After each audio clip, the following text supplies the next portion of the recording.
Yeah. Say something about H1 visa. Someone want to come on H1. No, H1B visa is for nurses, like, you know. Well, H1B is a visa for people with university. Do I have to press something? No. H1B visa is for persons who have a university diploma. The higher, the better, meaning a master's and a PhD are even better, because there's a quota for H1B visas per year. And if you have a master's or a PhD, you get in for sure. Those only with a bachelor's degree have a 30% chance of a computer selecting their name. So the H1B could be up to 6 years. And to get a lot of young people who are single who come here, they eventually marry by natural life. They marry an American citizen, they get a green card. Others have to go through a process called labor certification, where the employer must advertise and try to recruit and get U.S. Department of Labor certification. And the whole process can take 2 to 3 years. It's a lengthy process. But once you file for labor certification, your H-1B can be extended until the labor certification process is over. When you're on an H-1B visa, you're a prisoner to that company. You cannot just start working for another company. If you want to switch, we could file a change of employer, but you just can't work for anyone else. And one of the problems for H-1B for the green card through labor certification is that there are quotas for people from every country. So that there's so many highly qualified Indians. Indian people have the highest number of PhDs and masters coming into America. There are enough jobs in India. They come into America, they go through labor certification, and the category that they're in, there's a quota that they limit the number of Indians per year.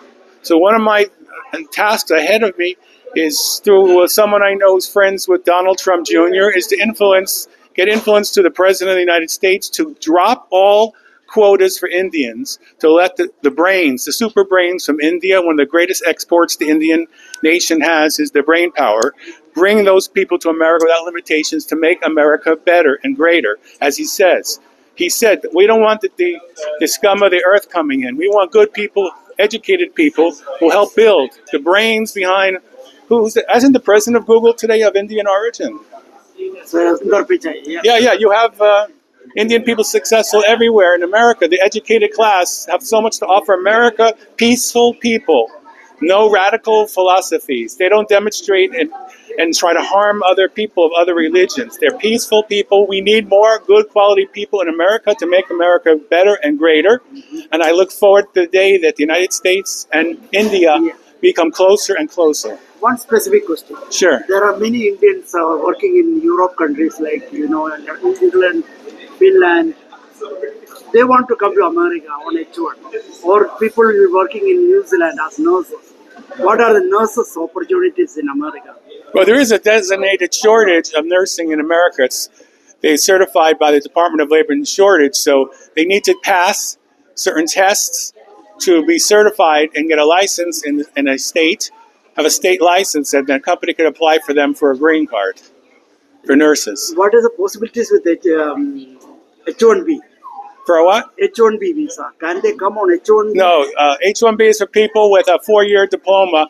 You don't need a 4-year diploma to be an RN in the United States. But there's some advanced nursing, managerial nursing. There are some high levels of nursing that can get the H1B, but those are very rare.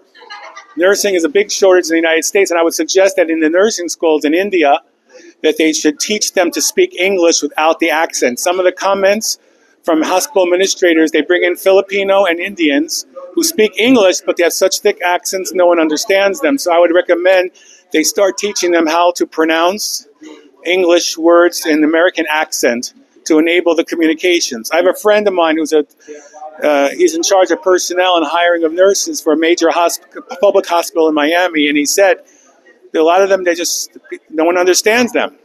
Not necessarily Indians, of all different kinds.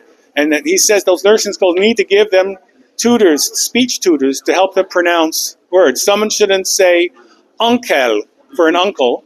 Yet she should know how to say uncle.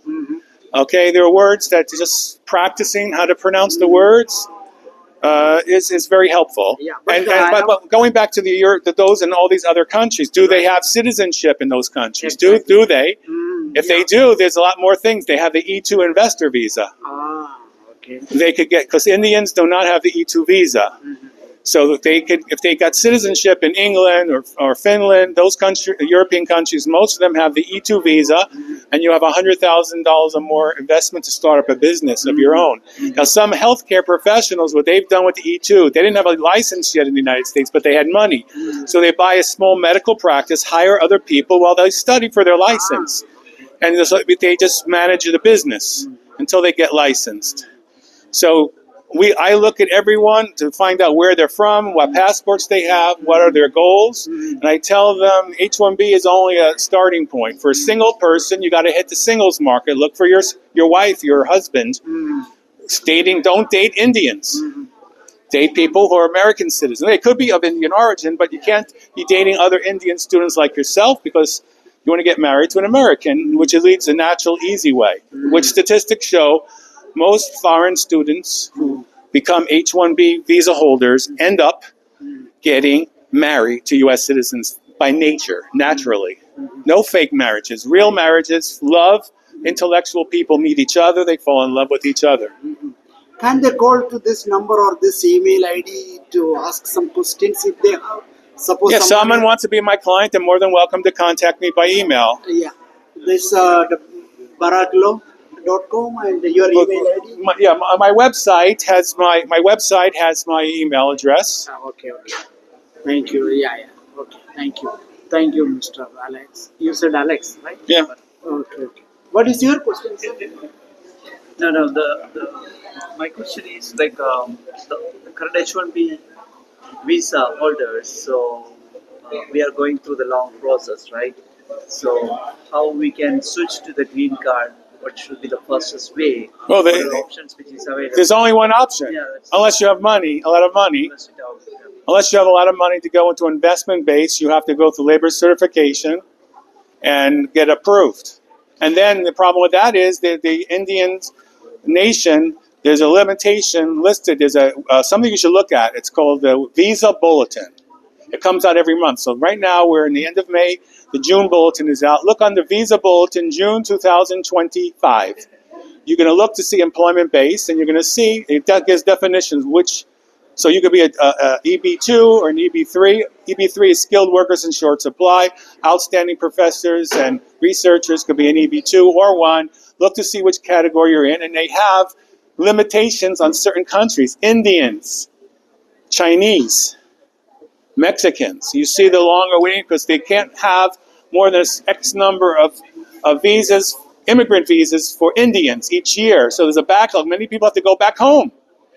And this is not fair to America. We have brains who want to be part of our society, who have a lot to contribute.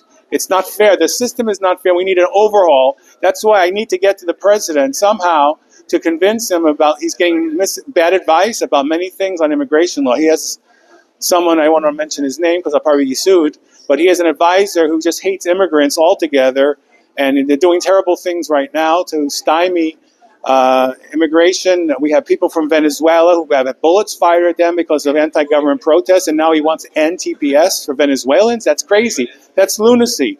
Most of the Venezuelan clients I have are all university educated, and they love it in America, and they have a lot to offer us. We should be loving these people because they appreciate America more than some of our own wild, crazy students. Leftist philosophy, woke philosophy. They riot on campus. They attack other students.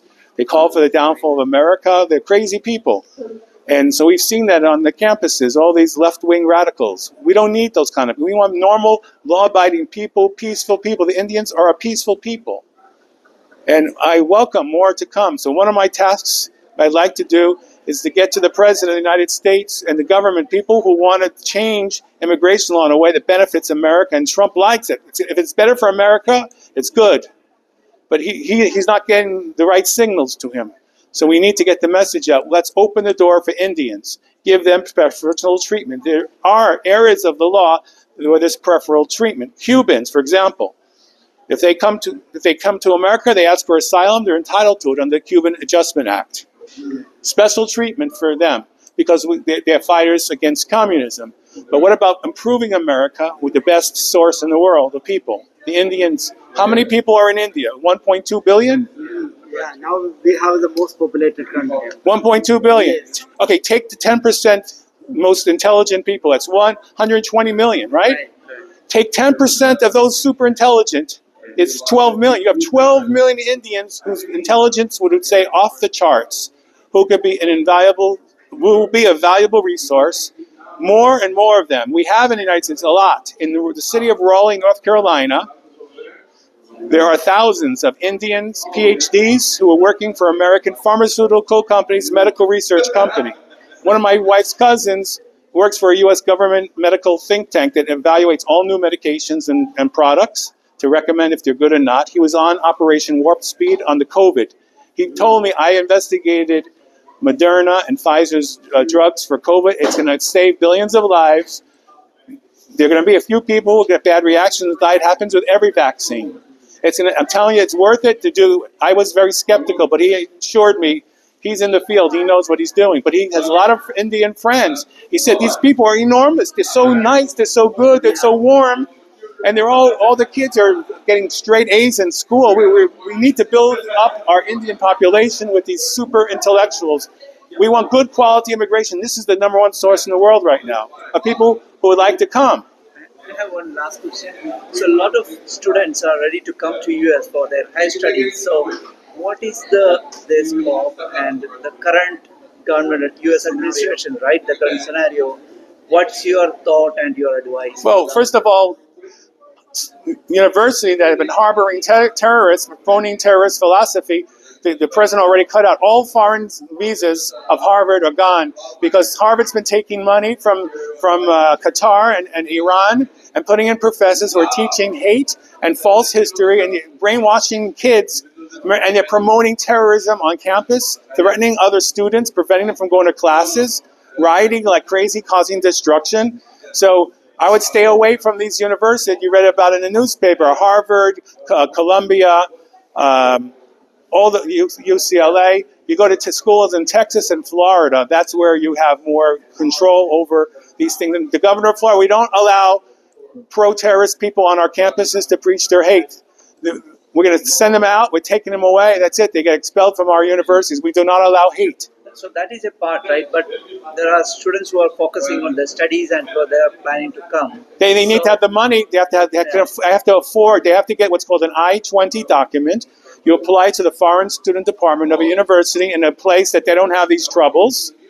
I know that Vanderbilt University in Nashville, Tennessee, advertised, we don't have any riot or anything. Come to our school. The governor of Florida said anyone goes to a university where you're being harassed and threatened by these Islamic terrorists on campus, come to Florida. We'll waive transfer fees. We'll accept you as a transfer because we don't allow hate in our universities in our state.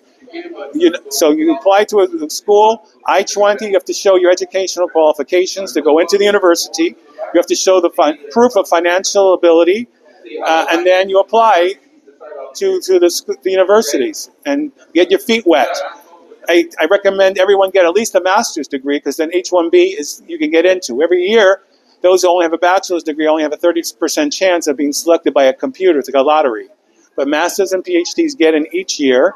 Then you get your feet in the door and you socialize with other people like young people do. But just don't date another person from your country who's a student like you because that leads to nothing. But it's nothing wrong looking for a wife or a husband of a particular country, I didn't like American girls. I was dating foreign girls from different countries. I ended up with a Panamanian. I just didn't like American girls. That was my choice. So if I met a pretty American girl, I just passed on it because I wasn't interested. I wanted something exotic. Sure. Thank you. Appreciate it, Alex. One last question. What made you to come to Houston?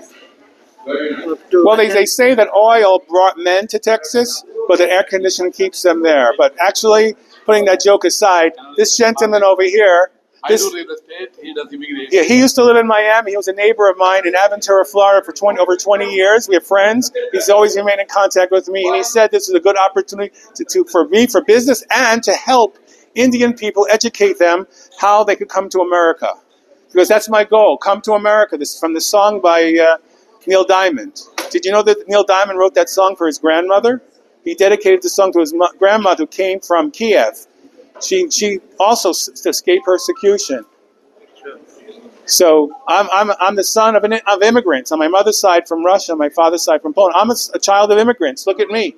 I'm speaking to you people trying to help you. And all I do is to help people. Some people make money, they sell products. I help people. I go home and I feel good. I don't feel good that I make money. I feel good when I get someone approved for their category and save people from losing their green cards or citizenship. Eventually, it is a give and take, right? In Yeah, your of course. American, The country of opportunity. yeah, you service. And people come, He does tremendous global job. people And come. he does global level. It's very hard to find a person like that. When they look at the profile, he's a third job change in the country Oh, in terms of immigration. Yeah. thank you, sir. Your good name? Philip Padir from Miami, Florida. Not Right now And we you, moved sir. to Houston. We opened up a new office here. Yeah. Not My- loud. Not only Edgemanu. 800. Okay, okay. Thank you so much, sir. Did you sign in over here? You got to sign in over here. It's a book here. Thank you. Thank you for your time. Yeah, and spread the news. Spread the news. I'm here to help. Thanks.